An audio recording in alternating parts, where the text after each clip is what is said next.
Welcome to city lights. Neuropathy చాలామందికి ఈ సమస్య అంటూ ఒకటి ఉందని అస్సలు తెలీదు. కేవలం నొప్పొచ్చిందని లేదా నరాల మంట వచ్చిందని ఒక టాబ్లెట్ వేసుకొని ఊరుకుంటారు. కానీ ఇది ఎంత సీరియస్ సమస్యో, దీనికి ఎలాంటి జాగ్రత్తలు తీసుకోవాలో, ఎలాంటి ట్రీట్మెంట్ అవైలబుల్గా ఉందో మనకి వివరించడానికి ప్రస్తుతం మనతో ఉన్నారు కేఎస్ఐసి హాస్పిటల్ డాక్టర్ సాజీ డిసౌజా గారు. Hello doctor. హాయ్. ఈరోజు మన న్యూరోపతి గురించి మాట్లాడుకోబోతున్నాం. ఏంటి న్యూరోపతి ఏంటి? యాక్చువల్లీ ఏంటమ్మా, ఇప్పుడు మనము cervical spondylosis, lumbar spondylosis, disc bulges, disc prolapse, sciatica, ఇవన్నీ మనం డిస్కస్ చేయడం జరిగింది.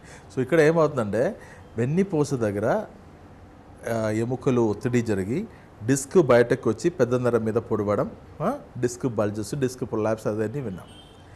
ఇది కరెక్ట్ టైంకి చికిత్స చేయలేకపోతే ఆ నరం మీద ఒత్తిడి ఎక్కువ ఏమవుతుంది, ఆ నరం చచ్చి పడిపోవడం కండిషన్ వస్తుంది. దానికి న్యూరోపతి అంటాం.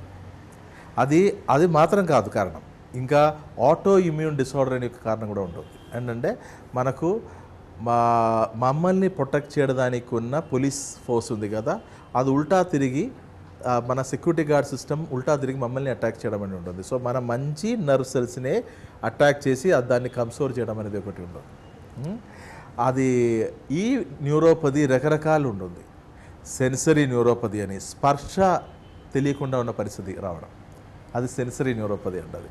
కొందరు డయాబెటీస్ ఉన్న వాళ్ళు అంటారు కదా, చెప్పులు వేసుకున్నట్టు తెలియట్లేదు, మనం ఏదో స్లిప్పరీ ఇది మీద నడిచినట్టు ఫీల్ అవుతుంది, నాకు ఏది గ్రిప్ ఉండట్లేదు, నాకేం అనిపించట్లేదు, కింద నేను నడుస్తున్నా లేదా ఏదైనా తడుతున్నా ఇదన్నీ అనిపించట్లేదు, షూస్ వేసుకున్నారా లేదా ఇది ఏం తెలియట్లేదు, సెన్సరీ న్యూరోపతి అంటారు. ఇంకా ఒకటి ఏంటంటే మోటార్ న్యూరోపతి. మనము మూవ్మెంట్ చేయడం అంటే మనం అనుకున్న విధంగా మన చెయ్యి మూవ్మెంట్ రాదు. మనం ఇప్పుడు ఈ చెయ్యి నుంచి ఇక్కడ వరకు రావాలంటే ఇది ఇట్లా రాదు, ఇట్లా పోతుంది, ఇట్లా పోతుంది. మనకు ఆ కంట్రోల్ ఉండదు, ఆ మూవ్మెంట్ ఇది ఉండదు. మన బ్రెయిన్ నుంచి మూవ్మెంట్ ఇది చేస్తే మనం చెప్పినట్టు మూవ్మెంట్ రాదు. ఇప్పుడు న్యూరోపతి కూడా ఇప్పుడు సెన్సరీ అని అన్నారు, మోటార్ అన్నాను, ఇంకా ఏంటంటే మిక్సడ్ పాలీసెన్సరీ అండ్ మోటార్ న్యూరోపతి. రెండు సెన్సరీ సెల్స్ కూడా పడిపోతుంది, మోటార్ ఇది కూడా పడిపోవడం ఉంటుంది. ఇంకా అది మొత్తం బాడీకి పడిపోతుందా, పెరిఫరల్ ఏరియాలో మాత్రం పడిపోతుందా, పెరిఫరల్ న్యూరోపతి అని వేరే కండిషన్స్. ఇంకా ఏంటంటే రాడికులోపతి అని ఉంటుంది, ఆ రేడియేషన్ లాగా ఉన్నది పడిపోవడం అనేది రాడికులో న్యూరోపతి. మళ్ళీ ఏంటంటే డీమైలినేటింగ్ న్యూరోపతి, ఒక నర్వ్లో మైలిన్ షీత్ అని ఒకటి ఉంది, కవరింగ్ ఉంటుంది, అది కరిగిపోయినట్టు ఉన్నది న్యూరోపతి. అదే నేను ముందు మన ఆటో ఇమ్యూన్ డిసార్డర్ కింద వస్తుందని అన్నారు కదా, అలా నరాలు చచ్చిపడిపోవడం. మళ్ళీ న్యూరాన్ సెల్స్లో ముఖ్యమైనది యాక్సోన్ అని ఉంటుంది, యాక్సోనోపతి. దానిలో ఆ నరాలు ఎఫెక్ట్ అవుతుంది, ఆ యాక్సన్లోనే ఎఫెక్ట్ అవ్వడం అంటే యాక్సోనోపతి అనే కండిషన్. చాలాసార్లు మనం మెడ నొప్పికి, నడుము నొప్పికి సర్జరీ చేస్తాం. సర్జరీ చేసి అక్కడ లామినెక్టమీ, ఎముకలు కోసి తీసేయడం జరుగుతుంది. ఆ ఎముకలు కోసి తీసేసిన సందర్భంలో కూడా చాలా వరకు నరం చచ్చిపడిపోయిన కండిషన్ సర్జరీ తర్వాత, as the consequence of surgery అనే విధంగా నరం పడిపోవడం అనేది కనిపిస్తుంది. డాక్టర్, మరి ఈ సమస్య ఉన్నప్పుడు ఎలాంటి అడ్వర్స్ ఎఫెక్ట్స్ ఉంటాయంటారు? కరెక్ట్. ఫస్ట్ ఏంటంటే మనకు నొప్పి అయినాక, నొప్పి ఫస్ట్ స్టేజెస్ ఉంటుంది, తర్వాత తిమ్మిరు, నరం మీద ఎఫెక్ట్ అవ్వడం స్టార్ట్ అవ్వడం అనేది తిమ్మిరిలాగా మొదలుపెట్టడం జరుగుతుంది. తర్వాత మంట అంటే తప్పకుండా నరం ఎఫెక్ట్ అయింది.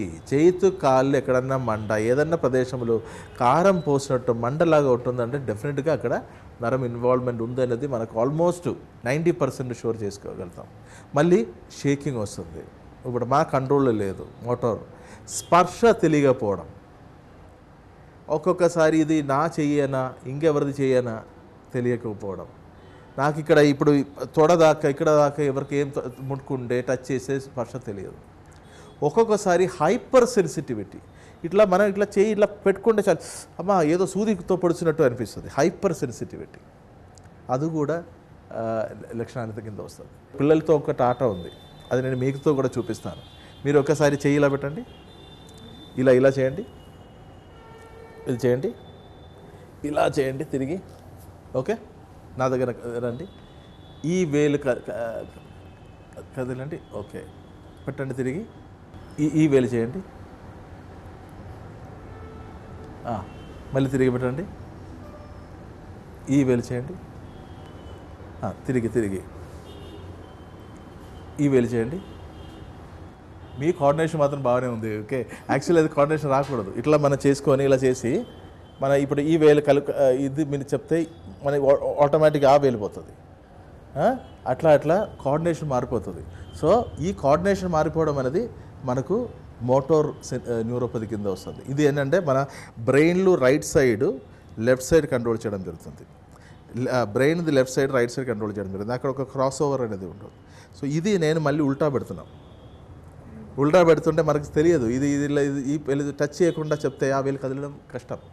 అది కొంచెం కాన్సన్ట్రేషన్ మరీ ఉండి ఓకే ఈ వేలని చేసుకొని చేయాలి. సో ఈ కంట్రోల్ మోటార్ న్యూరోపతి ఉన్న వాళ్ళకి కుదరదు. సో మా బాడీలో బేసికలీ న్యూరాన్స్ 2 పని చేయడమే ఉండదు. ఒకటి సెన్స్ చేయడం, ఒకటి మూవ్మెంట్ చేయడం. సో ఈ 2 దీనిలో ఎఫెక్ట్ పడుతుంది న్యూరోపతి వస్తే. అప్పుడు it is as good as a paralysis. So A stage of cervical లేదా లుంబార్ స్పాండిలైసిస్కి ఈ ప్రాబ్లం అనేది వస్తుందంటారు? అది అడ్వాన్స్ స్టేజ్లో అమ్మా. ఇది అడ్వాన్స్ ఒక రోజులో మెడ పట్టేసినట్టు ఉండే వాళ్ళకి అది రాదు. ఆ స్టార్టింగ్ స్టేజ్ ఉండే రాదు. అదేంటంటే నరం ఫస్ట్ ఏంటంటే స్టిఫ్నెస్ అనేది వస్తుంది. మెడ కొంచెం గట్టిగా అవడము, మూవ్మెంట్ చేయడానికి కొద్దిగా ఇబ్బంది, కొంచెం నొప్పిగా ఉండడం. తర్వాత అక్కడ నుంచి కొంచెం చేతికి ఇట్లా లాగడం అనేది, ఆ నొప్పి అక్కడ కాకుండా చేతికి భుజం వెనక్కి రావడం, భుజంతో నుంచి మళ్ళీ మోచేయి వెనక్కి రావడం, మోచేతి నుంచి మళ్ళీ వేలు వెనక్కి రావడం, అక్కడ నొప్పి వరకు అయింది. నొప్పి తర్వాత అది తిమ్మిరిగా మారుతుంది. తిమ్మిరి తర్వాత మంట అవుతుంది. అప్పుడు నర్వ్ ఇన్వాల్వ్మెంట్ చాలా డ్యామేజ్ వస్తుంది. కొందరికి ఏంటంటే ఈ వేలు ఇలాగే ఉంటుంది, ఇలా పోవడం జరుగుతుంది, మళ్ళీ తిరిగి రాదు. తిరిగి మనం ఏది చేయడం రాదు, అది కష్టం అది. సో ఇవి అన్నీ ఈ నర్వల్ డిసార్డర్ కింద వస్తుంది. మళ్ళీ అదేవిధంగా మన ఐసైట్, మన అన్ని బాకీ సెన్సెస్ ఒక్కొక్కటి సెన్స్ చేయడానికి ఉన్నది, ఇవన్నీ ఎఫెక్ట్ అవుతుంది అన్నమాట. ఈ నర్వస్ డిజార్డర్ ఉన్నవాళ్ళు లేదా ఏదైనా నరాల బలహీనత ఉన్న వాళ్ళకి కానీ వీళ్ళకు కూడా ఈ ప్రాబ్లం వచ్చే అవకాశం ఉందా? ఖచ్చితంగా. అది ఇప్పుడు మనం తెలుగులో మన సామాన్యంగా చెప్పడం అంటే నరాలు బలహీనత అని చెప్తారు కదా. నాకు ఏం చేత అవ్వట్లేదు, ఏదైనా చేయడం పోయినప్పుడు ఏదో నాకు మనసులో కోరిక ఉంది కానీ చేయలేకపోతున్నాను, ఆ పరిస్థితి. That is definitely nervous weakness only. నరాల బలహీనత అనే తెలుగులో కరెక్ట్గా స్పష్టంగా చెప్పడం. నరాలు బలహీనం వస్తే that person very badly emotionally sexually dysfunction అనేది రావడం ఉంటుంది. అది రావడం అనేది ఒక మగవాడు కానివ్వండి, ఆడవాళ్ళు కానీ మానసికంగా బాధ చాలా ఎక్కువ ఉంటుంది. So these are all interlinked అన్నట్టు. అలానే చాలామంది కంప్లైంట్ చేస్తూ ఉంటారు, నరాలు పట్టేస్తున్నాయి లేదా నరాలు ట్విస్ట్ అవుతున్నాయని చాలామంది కంప్లైంట్ చేస్తూ ఉంటారు. ఇవి కూడా ఈ సమస్య యొక్క లక్షణాలు అనొచ్చా? లక్షణాలే. ట్విచ్చింగ్ సెన్సేషన్ అంటది. Twitching sensation also can be neuropathy లక్షణమే ఉంటుంది. ఆ నరాలు పట్టేసేటట్టు ఉంటుంది. మసిల్ పట్టడం వేరు, that is cramps, muscle cramps. That doesn't have a direct involvement of nerve. కానీ ఎక్కడ పెయిన్ ఉండే కూడా నర్వ్ హ్యాస్ అన్ ఇన్వాల్వ్మెంట్. కొందరికి మనం ఇట్లా నడిచిన వాళ్ళది వేలు ఇలా ఉంటుంది, కాలు వేలు ఒకటి మీద ఒకటి అవుతాయి, అప్పుడప్పుడు ఇట్లా అవడం జరుగుతుంది. అది వాళ్ళు కావాలని చేసేది కాదు, వితౌట్ దేర్ నాలెడ్జ్, వాళ్ళకి తెలియకుండా అలా అయిపోరు. ఆ నరాల్ twisting and all it's because of neuropathy condition. It is all beginning stages, different stages of neuropathy. ఇక ఆటో ఇమ్యూన్ న్యూరోపతి ఇది ఎలా వస్తుందో చెప్పారు, కానీ ఎగ్జాక్ట్లీ దీనికి రీజన్ ఏంటి, కారణం ఏంటంటారు ఇది రావడానికి? దీనికి ఒక్కటి నేను ముందు చెప్పినట్టమ్మా, it is an auto immune disorder. ఎవరికి తెలియదు why it is happening. Nerve damage ఎందుకు వస్తుంది అనేది తెలియదు ఒక కండిషన్లో ఏంటంటే సర్వైకల్, మనకు మెడది నడుముది నొప్పి భరించుకొని కొందరు తిరుగుతాడు, నొప్పి మాత్రలు మింగి ట్రీట్మెంట్ సరిగ్గా చేయక. పాపం పేషెంట్ ఏమనుకుంటుందంటే ఈ మందులు మింగితే ఈ దగ్గరకు ఆయన ఎముకలు దూరం పోతుంది అనుకుంటారు. అది వాళ్ళకి జబ్బు గురించి తెలియదు కాబట్టి. అది తెలుసుకుంటే వాళ్ళు కూడా అడగచ్చు డాక్టర్ దగ్గరన, డాక్టర్ నాకు ఎముకలు ఒత్తిడి జరిగింది కదా, డిస్క్ బయటకు జారింది కదా, బయట జారిన డిస్క్ కడుపులు మెడిసిన్ తీసుకుంటే ఎట్లా లోపల పోయేది, అప్పుడు నాకు శాశ్వతంగా నాకు ప్రాబ్లం సాల్వ్ అయ్యేది, ఇది మత్తుగోలి మాత్రమే కదా అని ఒక పేషెంట్ అడగవచ్చు. కానీ సాధారణంగా పాపం పేషెంట్ డాక్టర్ ఏం చెప్తే తీసుకొని పోవడం జరుగుతుంది.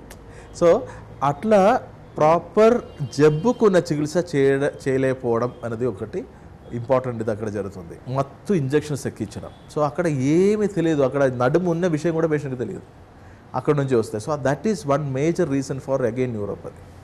మళ్ళీ surgery. I have seen repeatedly వెన్నెపోస మెడ కానీ నడుము కానీ సర్జరీ చేసిన తర్వాత వచ్చిన పేషెంట్కి 99% నాకు కనిపిస్తుంది. నా దగ్గర వచ్చిన పేషెంట్కి ఈఎన్ఎంజీ టెస్ట్ తీసుకొని చూస్తే న్యూరోపతి ఖచ్చితంగా ఉంటుంది. ఏదో ఒక వన్ టైప్ ఆఫ్ న్యూరోపతి అనేది ఖచ్చితంగా కనిపిస్తుంది.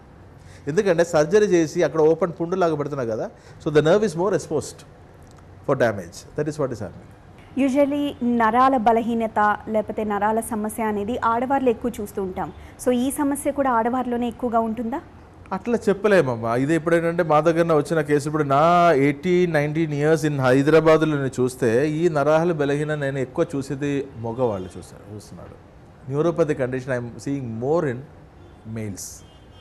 నా దృష్టిలో, నా ప్రాక్టీస్కి ఇదిలో మనం మెడికల్ సైన్స్ని చూస్తే ఇట్ ఈస్ 50-50 ఛాన్సెస్.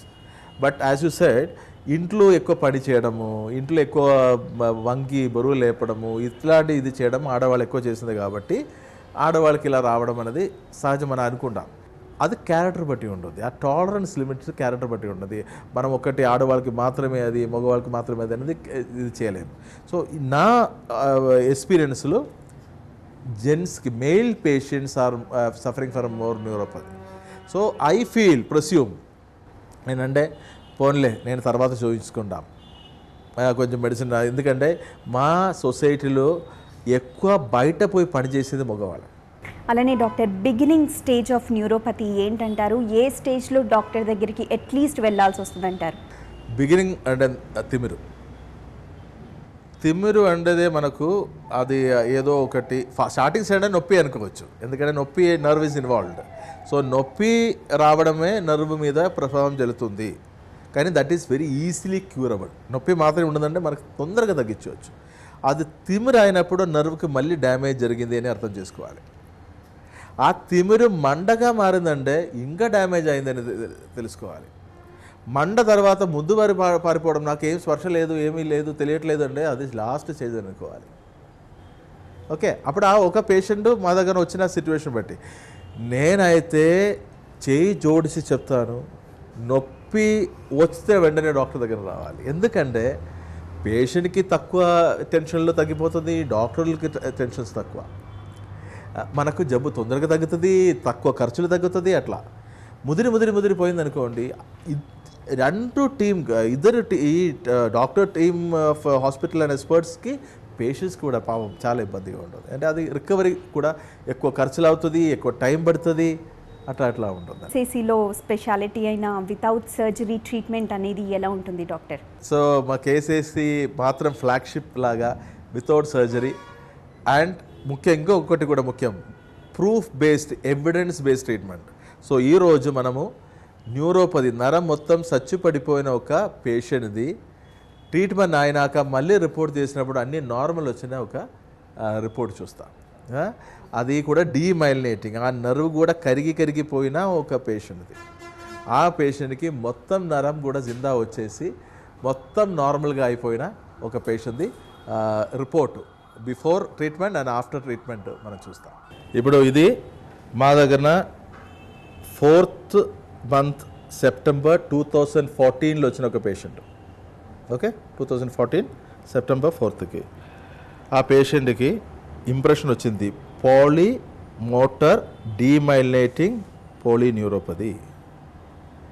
మోటార్ మొత్తం మూమెంట్స్ ఉన్న నరాలు మొత్తం చచ్చిపడిపోయిన, అది కూడా డీమైలినేట్, ఆ నరం కూడా కరిగిపోయిన విధంగా ఉన్న పోలీన్యూరోపతి. ఓకే, ఇది మనం చూస్తే దీనిలో నంబర్స్ ఉంటుంది, ఒక్కొక్క నరం ఎంతవరకు పనిచేస్తుంది, ఓకే, ఎంతవరకు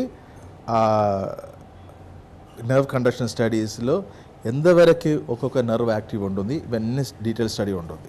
ఓకే, అది కాకుండా ఈ నంబర్ ప్రజెంటేషన్ కాకుండా దానిది గ్రాఫ్ ఉంటుంది, ఒక్కొక్క నర్వ్ ఎంత వెలాసిటీలో మన మూమెంట్, ఇది మనం ఒకటి సిగ్నల్ ఇస్తే ఎంత ఫాస్ట్గా అక్కడ వెళ్ళడం జరుగుతుంది, ఎంత యాక్టివ్గా ఉంటుంది, బ్రెయిన్ నుంచి ఒక కమాండ్. ఇప్పుడు మనం మిమ్మల్ని షేక్ హ్యాండ్ ఇవ్వాలని చెప్తే వితిన్ సెకండ్స్లో మన పని అయిపోతుంది, వీళ్ళకి డిలే అవుతుంది.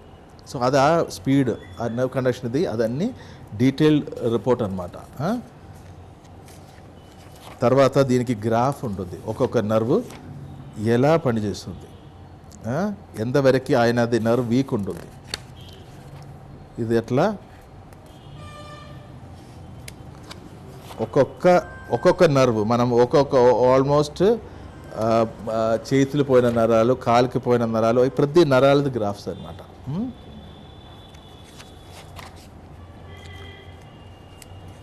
ఇది మళ్ళీ వాళ్ళది గ్రాఫిక్ ప్రజెంటేషన్స్ ఉంటుంది. ఒక్కొక్క నర్వ్ ఎంత వీక్ ఉంటుంది, ఎంత క్లస్టర్డ్గా ఉంటుంది, ఇవన్నీ మనకు దీనిలో తెలుస్తుంది. ఇవి అయినాక ఈ treatment this is called ENMG, electro neuro myelogram. So దానిలో దిస్ ఈజ్ అ డయాగ్నోసిస్, నరం ఎంతవరకు పడిపోయింది, ఎంతవరకు వీక్ ఉంటుంది, ఏ టైప్ ఆఫ్ న్యూరోపతి ఉందనేది అన్నీ తెలుస్తుంది. అది అయినాక ట్రీట్మెంట్ పోవడం జరుగుతుంది. ట్రీట్మెంట్ అయినాక అగైన్ వీల్ టేక్ రిపోర్ట్.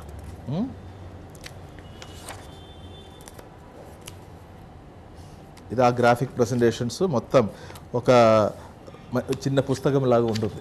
ఇది దాని గురించి ఆయనది అన్ని నరాలది స్టడీ ఉండదన్నమాట. ఓకే, ఇది అయినాక అదే పేషెంట్ది 26 September 2015. Okay, same patient, normal study, నరాలు same ENMG, normal study, both upper limb and lower limb. మన ఆ గ్రాఫ్ ఇది చూసుకుంటే ఇప్పుడు నంబర్ ఇదైనా తెలుస్తుంది మనకి, ఎంతవరకు ఒక్కొక్క నరం నార్మల్గా యాక్టివ్ అయి వచ్చింది, దానిది వెలాసిటీ ఎంతవరకు రావడం జరిగింది. మళ్ళీ ఆ గ్రాఫ్ మనం ముందు చూసిన గ్రాఫ్ కూడా ఎంతవరకు ఒక్కొక్క నరం యాక్టివ్గా అయి వచ్చింది, ఇవన్నీ క్లియర్గా స్టడీస్ ఉంటుంది. చూసారా, క్లస్టర్డ్గా ఉన్నది, ఇది ఎంతవరకు మారింది. సో అట్లా ఇవి అన్నీ సైంటిఫిక్ పారామీటర్స్తో ఆ నర్వ్ని మళ్ళీ జిందా తీసుకురావడం అనేది ఉంటుంది. ఇప్పుడు ఈ హాస్పిటల్ ప్రత్యేకత ఏంటంటే, ఇప్పుడు మీరు చూశారు, ఊరికే తగ్గిపోతుంది, అది ఇది ఇలా అవుతుంది ఎలా అవుతుంది అని చెప్పడం కాకుండా ట్రీట్మెంట్కి ముందు రిపోర్టు, ట్రీట్మెంట్ తర్వాత రిపోర్టు. ఓకే, అప్పుడు ఏమవుతుంది, ఒక మంచి పని చేసింది నాకు, కరెక్ట్ చోట వెళ్ళింది అని పేషెంట్కి ఒక తృప్తి అనేది రావడం జరుగుతుంది. ఇంకొకటి, ఇక్కడ సర్జరీ లేదు, కత్తి పెట్టడం లేదు, కత్తి పెట్టకుండా ట్రీట్మెంట్. సో ఈ నరం చచ్చిపడిపోయిన కేసులు కూడా దాన్ని సిందా రాగలిగిన ఒక ట్రీట్మెంట్ పద్ధతి ఆయుర్వేదంలో మాత్రం ఉండిన ఒక సంగతి. సో ఆ ఆయుర్వేదంని చాలా మంచిగా మనస్ఫూర్తిగా చేయడం పేషెంట్స్కి, ప్రతి పేషెంట్కి నేను చాలాసార్లు చెప్పడం జరిగింది. కొండంత బరువు పట్టుకొని మా గుండెల్లో బరువు పట్టుకొని మా హాస్పిటల్లో అడుగుపెట్టిన పేషెంట్ని తిరిగి చాలా లైట్గా ఫ్రీగా ఒక చిరునవ్వుతో అన్ని జబ్బులు తగ్గిపోయింది. దేని కోసం వచ్చాడో అదన్నీ తగ్గిపోయి తిరిగిపోయిన ఒక ఫీలింగ్ వాళ్ళకు కూడా. అది ఊరికే ఆ పేషెంట్కి ఫీల్ అవ్వడం మాత్రం కాకుండా సైంటిఫిక్ రిపోర్ట్ కూడా. ఓకే, జబ్బు ట్రీట్మెంట్కి ముందు జబ్బు ఉంది, ట్రీట్మెంట్ తర్వాత తగ్గింది. సో అప్పుడు ఏమవుతుందంటే నిజాయితీ ఉన్న ఒక ట్రీట్మెంట్ అనేది మనకు స్పష్టమవుతుంది. న్యూరోపతి పేషెంట్స్ తీసుకోవాల్సిన జాగ్రత్తలు ఏంటి? తప్పకుండా వాళ్ళు చాలా చాలా చాలా వేడిగా ఉంచాలి బాడీని. చలి అస్సలు వాళ్ళకి పడకూడదు. అంటే చలికాలం వచ్చినప్పుడు కానీ, వర్షం కాలం వచ్చినప్పుడు కానీ కప్పుకొని ఎప్పుడు ఉండాలి. They should not be expose to extreme weathers. అది కోల్డ్ కానీ మరీ ఎండ కూడా వాళ్ళకి ఇది చేయకూడదు. దెన్ డయాబెటీస్ ఉండే immediately they have to keep a check on diabetes. Diabetes ఎట్టు పరిస్థితులు తగ్గించి తీసుకురావాలి. అంటే డయాబెటీస్ కూడా నరం పడిపోవడానికి కారణం ఉంటుంది, ఇలాంటి న్యూరాలజికల్ డిసార్డర్ కూడా దానికి పడిపోవడానికి కారణం అవుతుంది. ఇవి రెండు ఉండుదన్నప్పుడు it will be a deadly combination. Okay, so అది చాలా జాగ్రత్తగా ఉండాలి. దయచేసి మెడ నొప్పి, నడుము నొప్పి, ఇలాగా నరాలు లాగడం, గుంజడం అనేది ఉండదు. ఒక్క రోజు కూడా ఆలస్యం లేకుండా ఒక మంచి డాక్టర్ని కలవాలి. వెంటనే నా దగ్గరనే రావాలని నేను చెప్పట్లేదు. ఏదైనా మంచి డాక్టర్ని కలిసి ఈ సబ్జెక్ట్ గురించి అవగాహన ఉన్నవాళ్ళు దగ్గర పోయి దానికి వెంటనే ట్రీట్మెంట్ మొదలుపెట్టాలి. దయచేసి నొప్పి మాత్రలు మింగకండి. అది నరాలని పడిపోవడం కాకుండా కడుపు కూడా ఖరాబ్ చేసుకొని గిల్సర్ అన్నీ రావడం జరుగుతుంది. ఇప్పుడు నేను చాలా అభిమానంతో చాలా గర్వంగా చెప్పడం ఏంటంటే, నా దగ్గర వచ్చిన పేషెంట్లో ఆల్మోస్ట్ 25% ఈ మీ అందరికీ లేదన్నా మన అందరికీ తెలిసిన అతి గొప్ప అలోపతి డాక్టర్స్, వాళ్ళది రిలేటివ్స్. ఓకే, ఎందుకు వస్తున్నారంటే వాళ్ళకి తెలుసు ఇది అలోపతిలో ట్రీట్మెంట్ లేదు, ఆయుర్వేదం పోతేనే మంచిది. అలాగే నాకు చాలా చాలా చాలా గొప్ప డాక్టర్స్, అలోపతి డాక్టర్స్ మా దగ్గర పేషెంట్స్ పంపడం జరుగుతుంది. ఆ డాక్టర్స్ని నేను హృదయపూర్వకంగా ధన్యవాదాలు చెప్తాను. ఎందుకంటే నాదే గొప్ప శాస్త్రం అని ఒక భావన లేకుండా నా దగ్గర నన్ను నమ్మిన వచ్చిన పేషెంట్కి కరెక్ట్ దారి చూపెట్టాలి అని ఒక మంచి భావన వాళ్ళ దగ్గర ఉండదు. కాబట్టి I really salute to that doctors as well.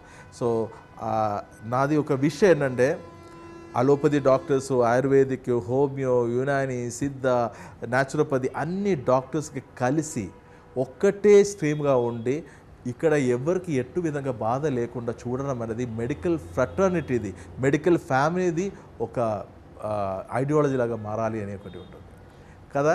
అప్పుడు ఎంత బాగుంటుంది.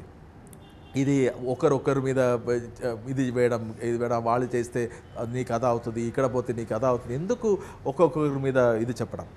అందరు కలిసి ఉండి చలో ఇదికి నా దగ్గర కన్నా అలోపతి వెళ్ళండి. ఇప్పుడు నా దగ్గర వచ్చిన పేషెంట్కి కొన్ని ఎమర్జెన్సీ ఉంటే నేను చెప్పినా చూడమ్మా better go to allopathy, finish that. లేదన్నా కొన్ని కేసులు నేను యునానికి వెళ్ళమని అంటది, కొన్ని కేసులు హోమియోపతి వెళ్ళమని అంటది. నాకన్నా మంచి ట్రీట్మెంట్ అక్కడ దొరికినప్పుడు ఎందుకు నేను ఆ పేషెంట్ ట్రీట్మెంట్ చేయాలి? So my job is to not only mind, ప్రతి ఒక్క మంచి డాక్టర్ది ఏగేగ ఇది ఉండాలి, మా పేషెంట్ మంచి కావాలి. There is nothing short for that. That's a good doctor spirit doctor. I really enjoy that spirit. Thank you so much. Pleasure. Thank you.